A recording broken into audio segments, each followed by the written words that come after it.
Ahora veamos el presente perfecto continuo. Retomemos entonces el auxiliar de los perfecto, que recuerda que es el verbo haber. En inglés el verbo have, cuya columna del presente, es decir, primera columna, puede ser también has.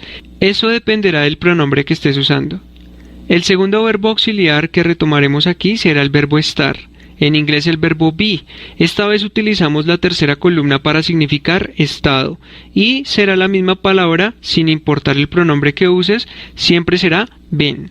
Recuerda que la tercera columna de los verbos en inglés tiene el mismo significado que los verbos en español cuando terminan en ado o ido, como por ejemplo hablado, comido, llorado o reído.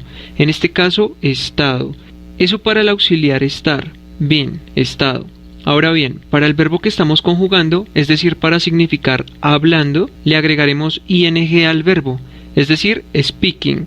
En español, hablando. Yo he estado hablando. Diré, I have been speaking. Para negar diremos not, después del verbo haber. Yo no he estado hablando.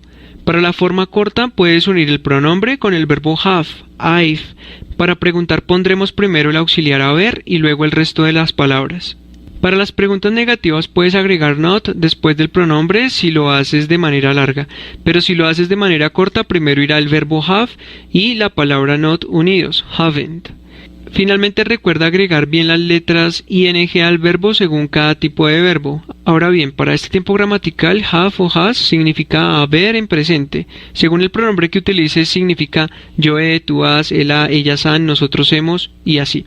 Pero ahora veamos el pasado perfecto continuo donde el verbo haber significa yo había, tú habías, él había, ellas habían, nosotros habíamos, y así. Y será la segunda columna del verbo haber, la columna del pasado, la segunda, la que utilicemos independientemente del pronombre que usemos. Es decir, del verbo haber, en inglés utilizaremos la palabra had. Y recuerda, had significa había, habías, habían, habíamos, y así. Para significar yo había estado hablando, en inglés diremos I had been speaking.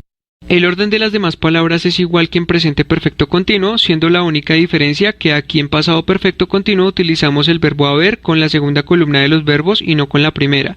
El verbo estar sigue siendo utilizado con la tercera columna, es decir, la palabra been, que significa estado. Para negar dirás not después del verbo haber. I had not been speaking. Yo no había estado hablando.